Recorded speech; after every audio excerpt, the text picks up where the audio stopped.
I'm Anna Thompson. After 5 years of marriage, I was finally pregnant. Joy swelled in my chest as I held the pregnancy test results, imagining Nathaniel, Nate, smiling, pulling me into a tight embrace.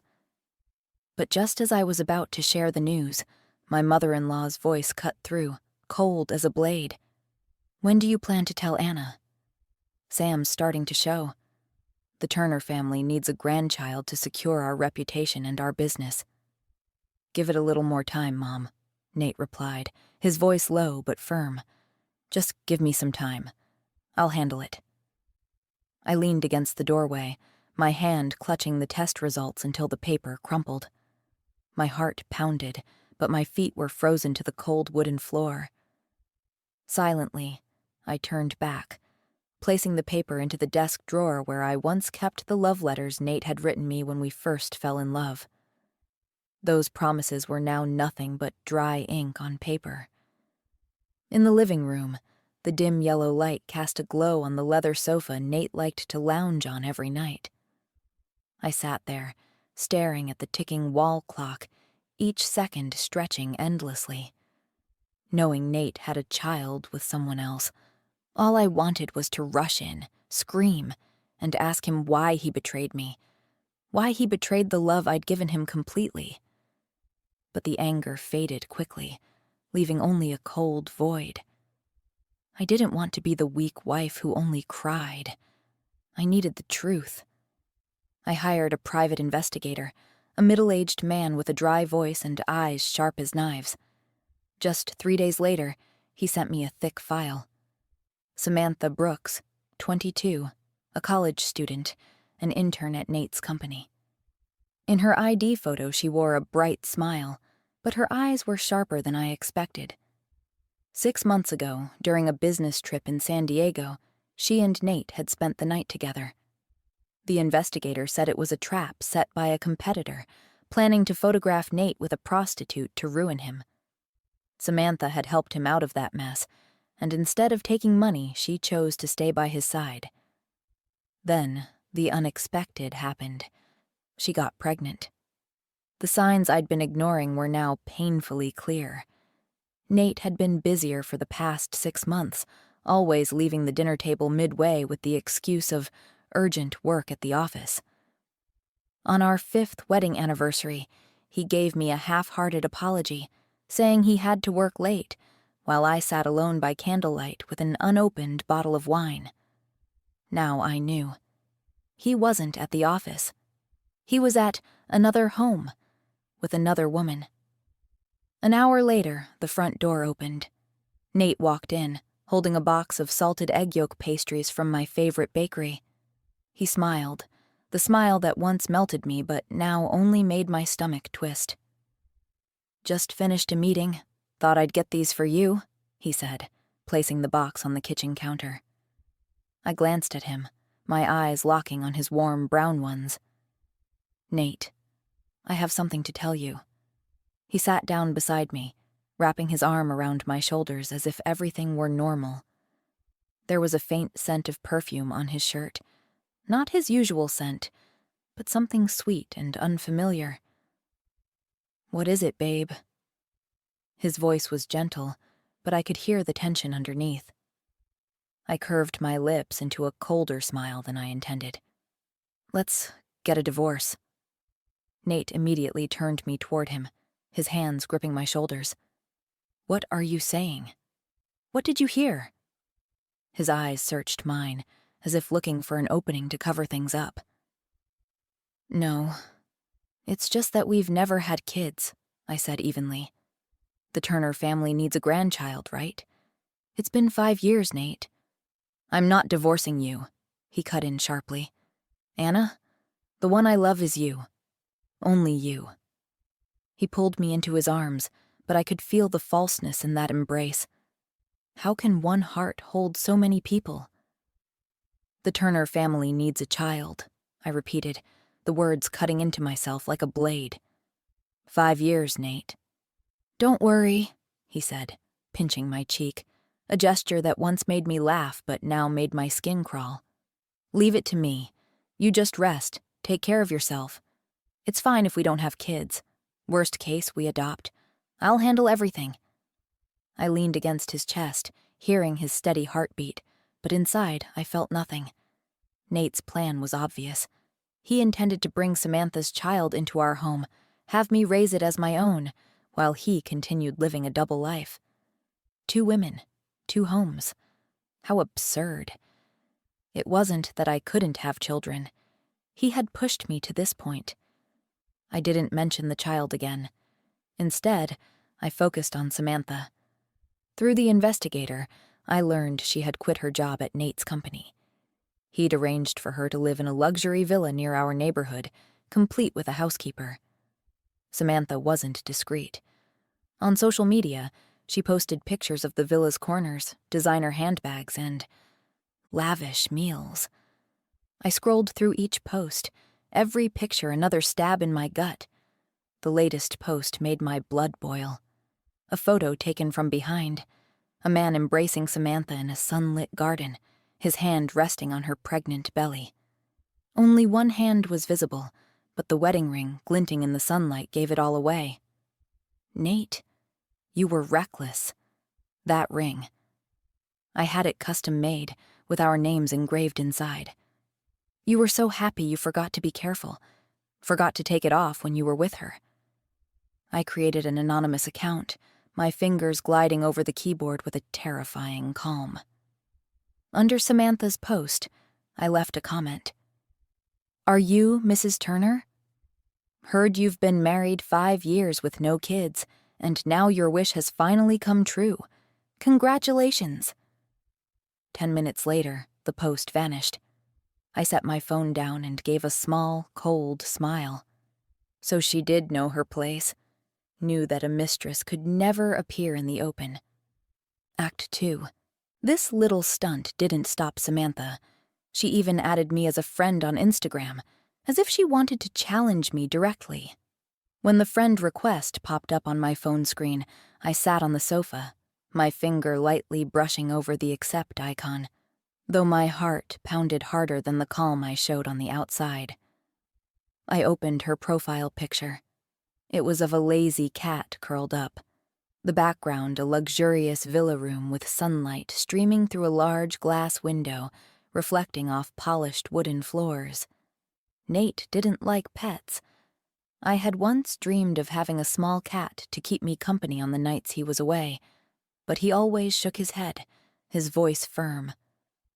I'm allergic, Anna. We don't need something like that complicating our lives. Yet with Samantha, every principle and boundary was broken. He was willing to let her have a cat, willing to build a separate world where he was no longer the husband I knew. I took a deep breath and accepted the request. She messaged instantly, Mrs. Turner, I'm not here to destroy your family. I just want to give birth to this baby. Children are innocent. Noble words, but I could hear the urgency behind them, as if she was trying to convince herself. She couldn't wait to tell me she was pregnant. Did she think that would make me back off? I didn't reply right away. She seemed even more impatient, her next message popping up. Mrs. Turner, I'm telling the truth. I sat there in my kitchen, the fluorescent light shining down on the dining table still cluttered with dishes from my dinner alone. I opened her Instagram, saving every post. Photos of the villa, designer bags, moments of flaunting without a hint of discretion. My fingers moved quickly, taking screenshots of each one, as if gathering evidence for a trial I knew would come. When I was done, I finally replied, my words calm but sharp. What are you saying? You're pregnant? Is it Nate's child? There was silence on her end, the typing bubble appearing and disappearing, as if she was flustered, her hands trembling over the keyboard. At last, her message came. Sorry, I thought you already knew. I curled my lips into a cold smile, my hand resting on my own stomach, feeling the tiny life growing inside me. I had once dreamed of a happy family, with children's laughter echoing through the house, but now all that was left was betrayal. I didn't know if I should keep this baby. I didn't want my child to grow up in a house full of lies. But the decision still made my chest ache, like something was gripping my heart tight. I typed quickly, "Don't pull these petty stunts on me." She didn't reply again. I set my phone down, stood, and paced the dark living room, Nate once again using work as an excuse not to come home. That was when I decided. I called Jessica, my best friend from college and a lawyer, to draft the divorce papers. In the years we'd been married, Nate and I had been seen as the perfect upper-class couple. He wasn't like other wealthy men. No all-night parties, no scandals with models. We attended charity events together. He always held my hand for the cameras, whispering sweet words in my ear. I thought I had found true love, only for him to hit me with such a blow. And worse, get a young intern pregnant. Jessica answered my call, her voice groggy but quickly waking up when she heard me. "Anna, are you crazy?" she blurted, her voice echoing through the speaker like a small scream. "Nate's your husband. You two are the perfect couple." "He has a mistress," I replied, my voice steady, though my grip on the phone was so tight my knuckles turned white. "She's 4 months pregnant." Jessica's temper flared instantly. "I can't believe Nate would do that. We'll sue him, make him pay, lose his job, his reputation, everything." Her voice was high with outrage, as if she herself had been betrayed. I quickly stopped her, shaking my head though she couldn't see. No need. As the wronged one, I want to take more money. Jessica was silent for a long moment before I heard her sigh. "Anna," she whispered, then her tone softened. "Cry, please."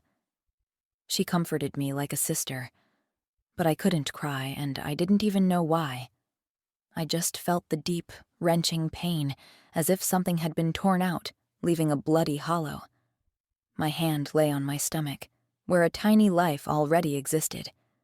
If it weren't for Nate's betrayal, maybe right now our whole family would be living in happiness. "Jessica, I want a divorce." "Okay," Jessica replied firmly. The next morning, I went to the hospital for my scheduled checkup. While waiting, I saw my mother-in-law, Margaret, leading Samantha into a VIP room.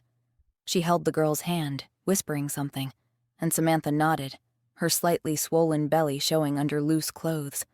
As if compelled, I followed them, my steps light on the glossy hospital floor, the smell of disinfectant making me slightly nauseous.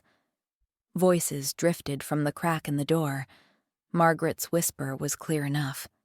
"Nate's just confused, but he'll see how important this baby is to our family." The words cut into me like a knife, and the pain was so sharp I couldn't listen anymore.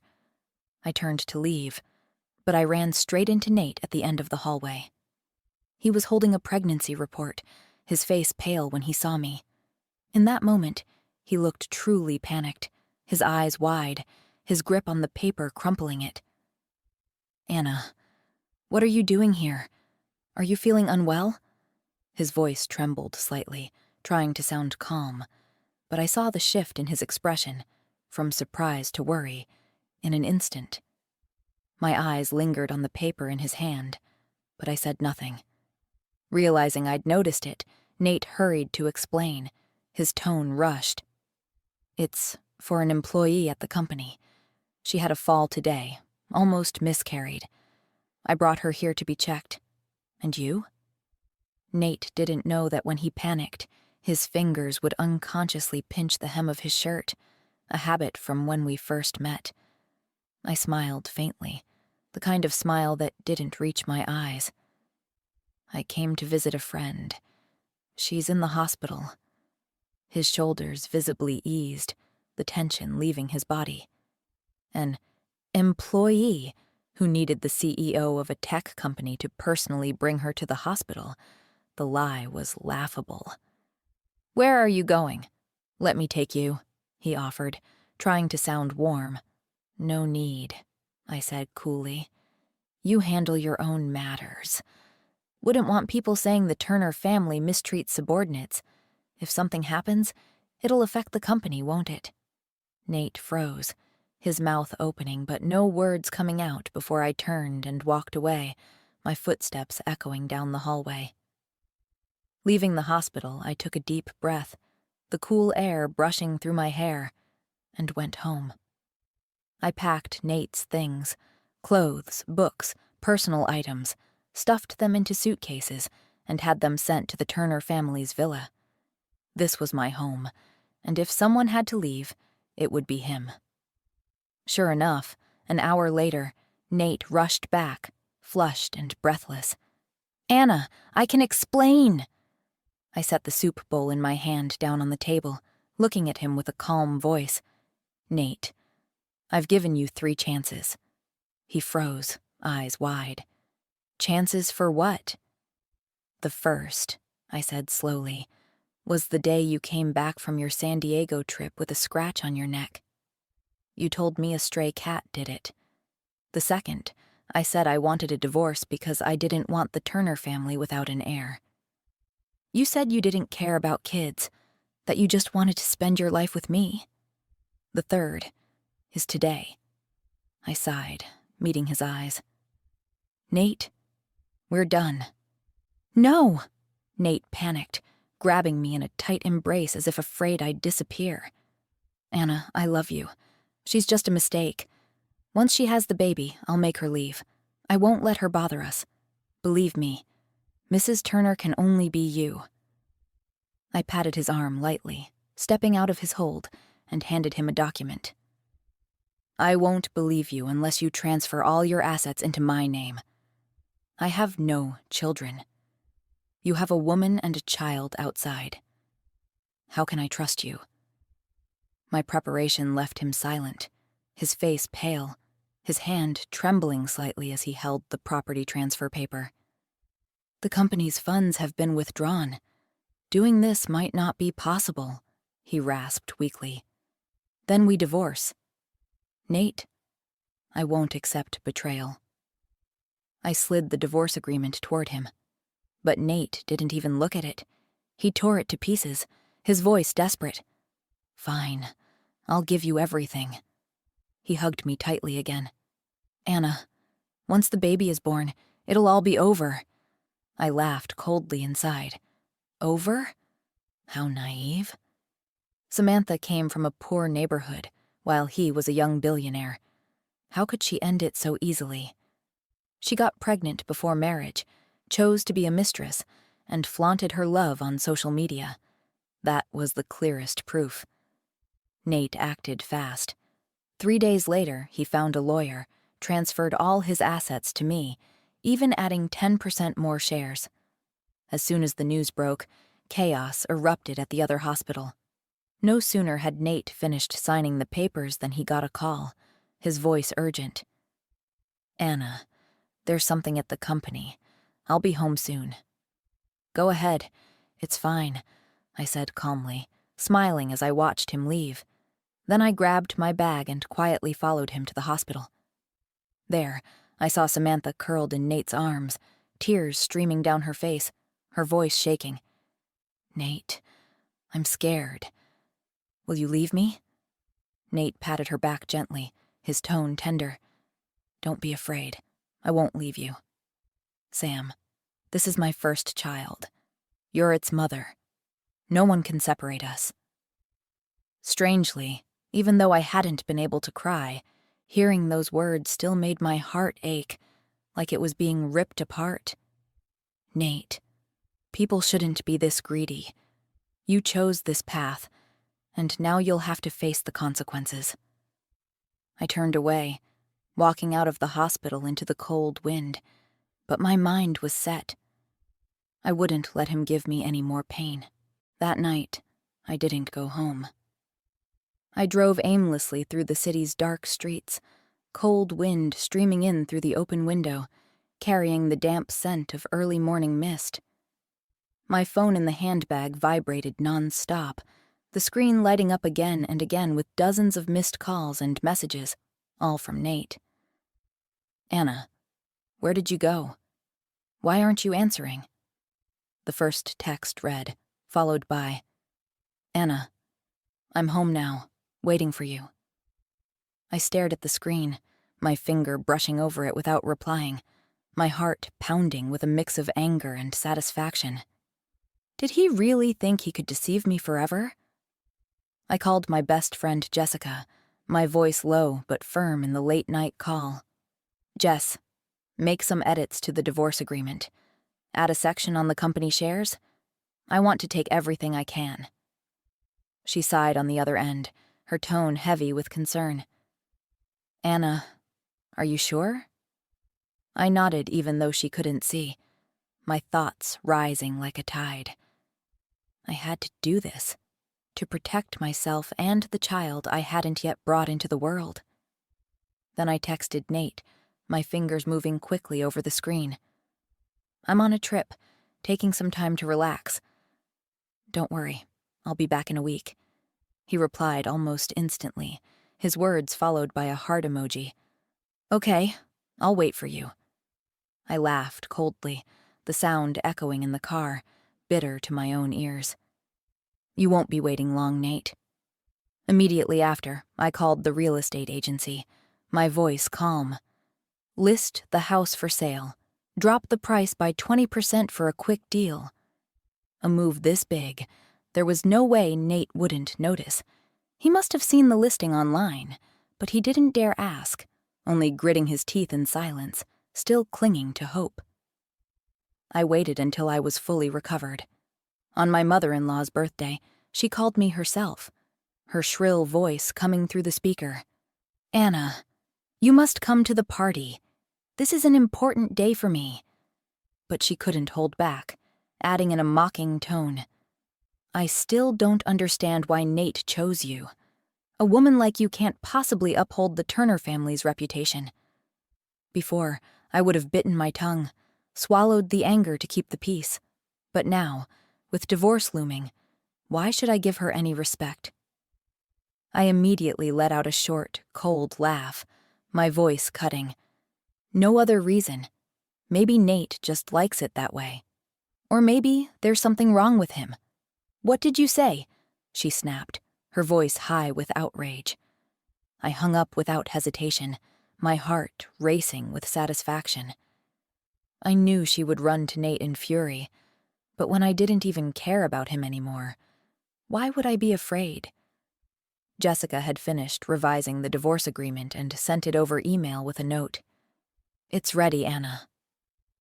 On his mother's birthday, Nate called me using the excuse of working late, his voice tired. Go to the party on your own. I'll try to get there as soon as I can. I agreed.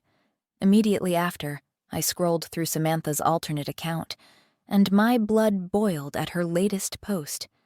Nate's silhouette, his familiar side profile, with the caption, Finally, tonight I get to stand beside him as family.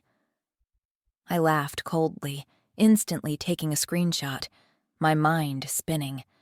How dare she flaunt it like this? I compiled all the evidence, screenshots, messages, posts, into a neatly organized folder.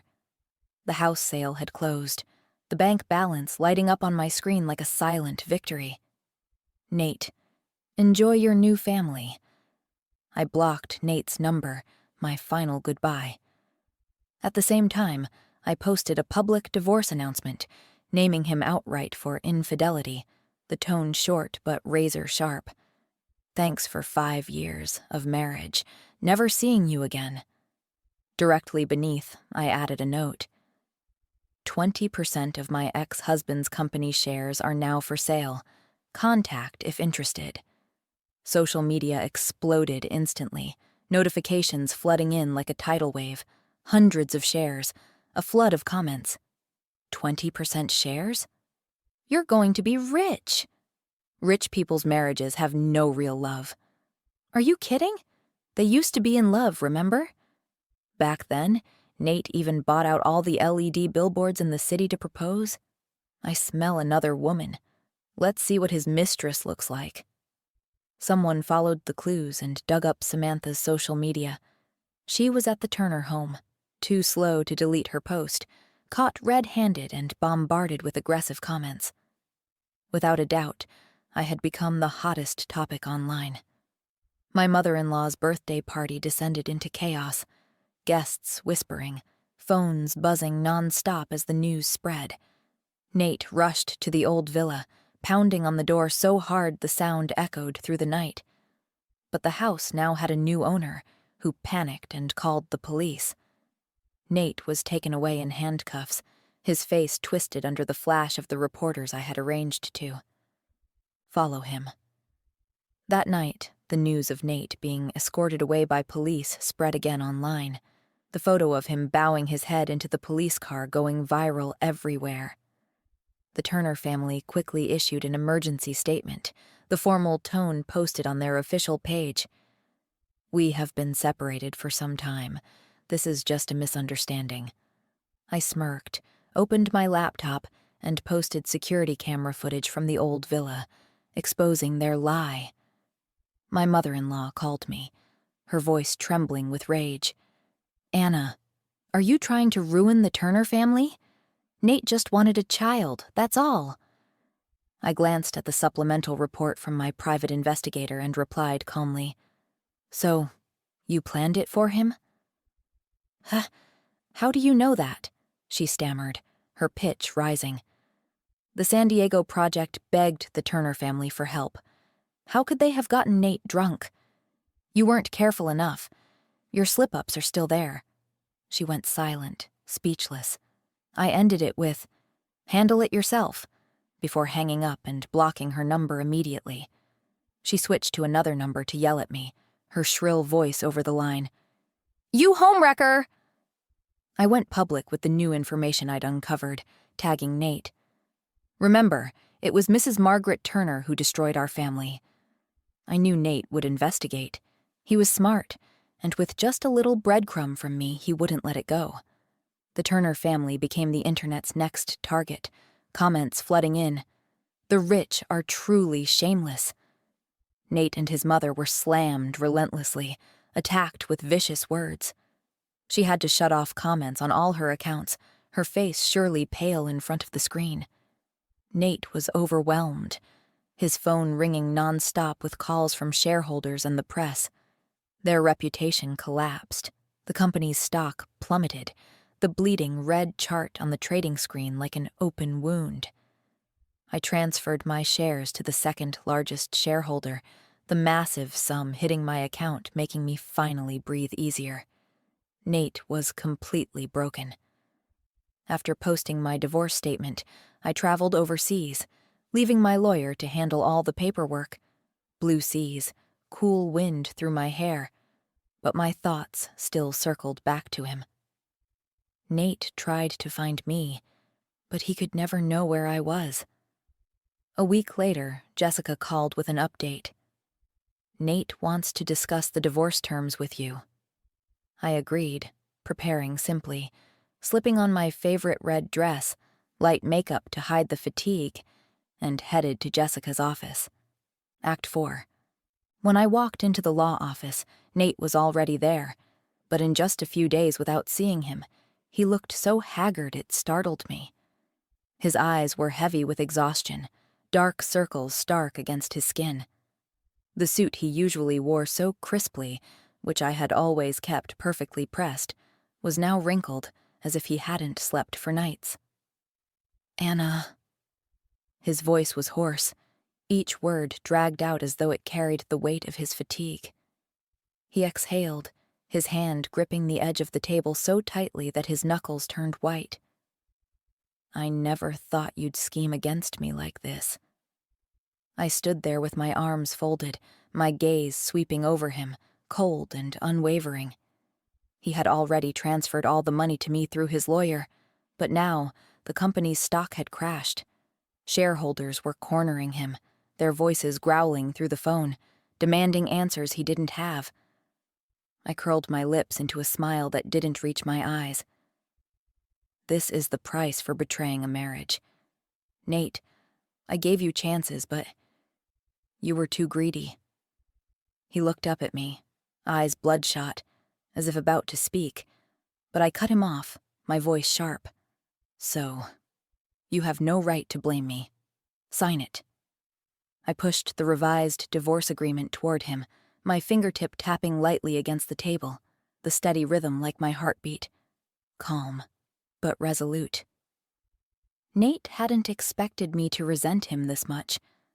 I had taken every one of his assets, cars, jewelry, fine art, even the villa he once boasted about, all meticulously listed in the inventory I'd given Jessica, leaving not a single cent untouched. Seeing the agreement, Nate suddenly laughed, the dry sound echoing in the quiet room. Then he snatched the paper and tore it to shreds, the pieces falling to the floor like fragments of our marriage. Anna, you want to drive me to the edge? But what about our love? I shrugged, my eyes cold. Love? You're asking me about love when another child is about to call you father? My tone was even but cut like a blade.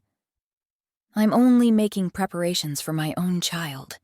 He froze, snapping his head up, his face contorting in shock. What did you say? What child? His hands trembled as they clutched the chair, as if afraid to collapse. I'm pregnant, I said slowly, each word like a knife. The day I found out, I planned to tell you, to share that joy. But instead, I overheard your secret. What was it you said? You needed more time to handle things? What exactly were you going to do next, Nate? He stepped back, his whole body shaking, disbelief etched on his face. His eyes were wide, his lips moving without sound. It took him a long moment to regain his voice, rough and unsteady. But what about our child? Before he could say another word, I stepped forward and slapped him hard, the sharp crack slicing through the quiet room. You don't deserve to be the father of my child, I shouted, the heat still burning across my palm, though my chest ached as if torn open. I took out my phone, opened the messages between me and Samantha, and shoved the screen toward him. Look, this is how she flaunts herself just because she's carrying your child. The words glared back at us, Samantha calling me poor Mrs. Turner, boasting about how she had won Nate's heart. Every word had once stabbed my pride, but now they were my weapon. Nate stared at the screen, his face crumbling, the red in his eyes sinking into deep hollows, as though all the life had drained out of him. He hadn't realized I had known everything for so long, maneuvering him step by step into his own trap. I seized the moment to place the revised divorce agreement in front of him, my voice calm but unyielding. Sign it, Nate. Keep some dignity. He shook his head, pleading, Anna, I know I was wrong. Forgive me. Just this once, please. But I only shook my head, my eyes unmoved. Number your whole family lied to me. I will never trust you again. It's best we part peacefully. If I have to take this to court, things will get much louder. You know what I'm like. Nate knew well. Once I made a decision, no one could change my mind. Back in school, I had loved someone, but when I discovered he'd cheated, I ended it immediately, without hesitation. When he tried to cling on, I hired someone to teach him a lesson, making sure he never showed his face to me again. Nate had heard that story, even laughed once and said, Anna, you're terrifying when you're angry. And now, he had put himself in that exact position. When we first dated, I told him plainly, if you ever betray me, I will never forgive you. He had nodded, held me, and promised he never would. But now, with the truth exposed, he had no reason left to hope. Nate sighed, his voice faint. If I give you everything, the Turner family will collapse. I can't let the family's legacy be destroyed. I smirked, glanced at Jessica, and she nodded, her eyes firm. Then I'll see you in court, I said, standing up, my red dress flaring lightly as I turned. Nate, unwilling to give in, grabbed my hand, his fingers icy. "Anna, is there really nothing left between us?" I pulled my hand away hard, looking at him with no expression. He knew there was no going back. I turned and walked out. Jessica later told me that after I left, Nate stood there for a long time, staring down at the pile of shredded paper, his face pale and vacant. If he had known it would come to this, why do those things at all? If Nate had told the truth from the start, if he had admitted his mistakes, maybe I would have forgiven him. But one by one, from the excuse in San Diego to the sweet lies, he had shattered my trust. A week later, news about me leaked, perhaps as the Turner family's retaliation. They hired a team to smear my family, spreading rumors that I was greedy, that I had ruined the Turner name. But they had no real evidence, while I had a trove of messages, photos, and surveillance videos. The more they defamed me online, the more evidence I released, forcing the Turners into silence. Nate appeared in the press looking gaunt, his eyes sunken. None of the polished charm of the CEO he once was. I sent him my full pregnancy records and abortion appointment schedule. Just 3 days later, he couldn't take it and reached out through his lawyer, his voice shaking over the phone. "Anna, I agree." On the day we divorced, Nate's mother was there too, standing in the corner with eyes full of fury. She looked at me, lips pressed tight, her voice hissing through her teeth. "Anna, you're heartless. All of Nate's assets have ended up in your hands." Before I could speak, Nate stopped her, stepping in front of her, his voice hoarse. "Mom, don't say another word." But I didn't stop, moving closer to her, my gaze like ice. "You manipulated your own son, pushed him to betray his marriage and love. When you did all that, did you never think about where it would end?" Her face flushed red, her hand shaking as she pointed at me. "You—" But I didn't let her finish. I turned to go. Nate seemed like he wanted to say something, his weak voice calling after me. "Anna, wait." But his mother gripped his arm tightly, her tone cold. "Don't chase her. Sam is still in the hospital. Prepare for the wedding." "Stay out of my business," Nate snarled, shaking her off, his voice like a wounded animal. But I didn't turn back, didn't care what they argued about. This had nothing to do with me anymore. What I didn't expect was that Nate would still try to revive the company. Nate's mother, Margaret, sold the old Turner family villa, quickly securing a large sum of money. She even sold her prized jewelry collection, the glittering diamonds she had once flaunted with pride, just to help Nate through his troubles. But the Turner family was already weakened, like an old machine that could no longer keep pace with modern life. Company stocks plummeted, and the once grand office now echoed only with the anxious whispers of shareholders. In the end, Nate and Samantha stayed together, but no wedding ever took place. Samantha officially became Mrs. Turner in name, continuing to post snapshots of her daily life online. I scrolled past her latest post, my eyes pausing for a moment. She looked healthier, but her eyes still carried that weariness, as if she was forcing herself to smile for the camera. I closed my phone, my heart still, touched only by a faint, distant bitterness.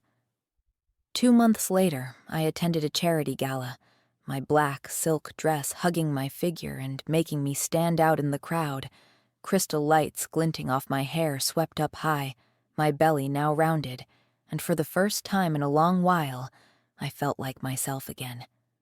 By coincidence, Nate appeared, Samantha by his side. He had changed entirely, his face gaunt, shoulders slightly hunched, carrying a gloom, a coldness, like a shadow of the man he used to be. Samantha, after several hospital stays to keep the pregnancy, was pale and worn down, her maternity dress failing to hide the dark circles under her eyes. When she saw me, Her gaze flashed with venom, as if I were the cause of all her misery. In a dim corner of the hall, where the light was low and the piano played softly, Samantha approached me, her steps slow but full of intent. "Anna, you really are something," she said, her voice trembling with anger, her hand tightening around a wineglass. "I thought I'd beaten you, but you've left me this pathetic. You took all his money. You're nothing but a vicious woman." I looked at her coolly, my gaze steady, my lips curling into a sharp smile. "This is the price he pays for betraying a marriage, isn't it? And as for how much I gained, I have you to thank." I tilted my head slightly, my voice even, but each word cutting deep into her greed. "You!" Samantha's hands shook, her face flushing red, one hand holding her pregnant belly as if to flaunt it. "No matter what, I'm Mrs. Turner now," she nearly shouted, but her voice cracked, betraying her insecurity. "Is that so?" I stepped closer, my eyes flicking over her belly, my tone low but razor-edged. "Then you'd better hold on to that spot. After all, pregnancy changes the body. A man like Nate—" I let the sentence hang, but my eyes told her the rest. A man who had cheated once wouldn't find it hard to cheat again. Samantha froze, her eyes wide, then suddenly clutched her belly with a soft cry. I swiftly gripped her wrist, my eyes narrowing with menace, my voice a cold whisper. "Don't ever pull anything in front of me." She recoiled in fear, her lips trembling, her eyes darting.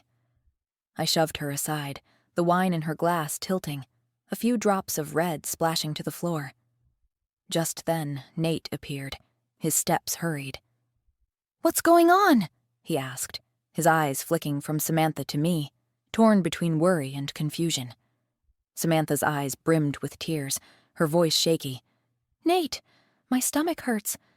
Anna, she—" She pointed at me, feigning fragility, but the hatred in her gaze betrayed her. I looked at Nate, my tone sharp as ice. "CEO Nate, control your woman. Don't let her provoke me. Otherwise—" "What did you do?"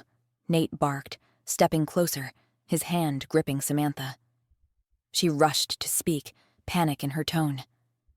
"Nate, I didn't do anything. I just wanted to apologize to her." I gave a short, cold laugh, took out my phone, and with a few swipes, played back the recording of our conversation moments earlier. Samantha's voice rang out, clear as day. Her face drained of color, as though she wished she could disappear. "Don't put on these disgusting acts in front of me again," I said. Nate's face darkened, his eyes blank as he watched me, while Samantha slipped out of the party soon after. I carried on chatting with other guests, my smile radiant, my gaze confident as it swept over the crowd. Divorced, with all of Nate's assets in my possession, I was now officially among the wealthy elite. When someone curiously asked how much settlement I had received, I just smiled, raising my wineglass, the light shimmering off its surface. Enough for me to live well. That money I had more than earned. Back home, I stopped the car at the gate, streetlights spilling over the stone path. Nate stood there, a burnt-out cigarette at his feet, ashes scattered like fragments of him. He had been waiting a long time. I stepped out of the car, the cold wind tugging at the hem of my silk dress. Out in the yard, it was just the two of us. Nate broke the silence, his voice hoarse.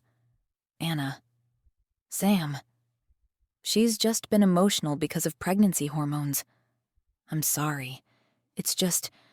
Can we—" I froze, unable to believe he had the audacity to say it. He wanted to get back together with me. "We're done," I cut him off, my voice like ice. His mouth opened, his face twisted. "But we have 5 years together, Anna. We have a child. I want to make it right for you. For the baby." "And Sam?" I asked, my eyes sharp. Once she has the baby, I'll let her go. I'll give her money, he said, full of confidence, as if I were still the Anna he could fool. I stepped closer, meeting his eyes. Nate, do you think I can still tolerate you? I can't help it, my mother. If you're still willing to obey your mother, then you know she set you up. Nate lowered his head, murmuring, "But she's my mother," his voice trembling like a lost child. "Then live well with her," I said evenly. "Go, and stop disturbing my life and my child's." In truth, I was giving him a shred of dignity by even standing here speaking to him. But he didn't understand, still clinging. "Stop right there." I turned back, shouting, my voice echoing in the night. "Nate, don't push me." I knew the Turners still had plenty of hidden dirty assets, but I didn't want to go too far. I just wanted a clean break. He staggered back, laughing bitterly, his eyes red. "Do you hate me that much?" I shook my head, my expression calm. "I don't hate you anymore. Just like I don't love you anymore." Stopping love isn't the same as hating. It's forgetting. I had decided to forget him. 5 years, a marriage others had once envied. We had always waited for the day love's culmination would arrive. But his mother couldn't wait, and he had allowed it to happen. The past didn't need to be repeated. A month later, Jessica called me, her voice tinged with surprise. Samantha lost the baby. I frowned. "Wasn't she on bed rest?"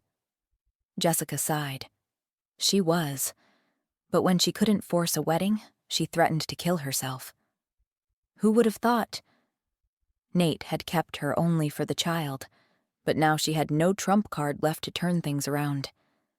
3 months later, I saw them again. I was trying on wedding dresses with Jessica, the store lights gleaming over the intricate stitching.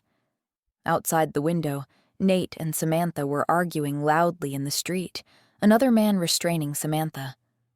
A love triangle? From their shouting, I learned the truth. Samantha had a lover on the side, funding him with Nate's money. After losing the baby, the lover demanded more, threatening to expose her. Desperate, Samantha clung to Nate as her last chance. The 3 of them made a scene in the street, becoming a public spectacle. Perhaps this was the cycle.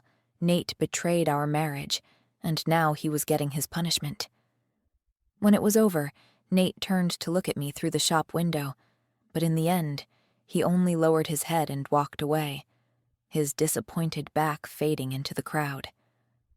I stood there, my hand on my pregnant belly, feeling light. There was nothing left between us. The greatest lesson I took from this marriage was this: once something is lost, it's gone. I didn't need to exhaust myself any longer.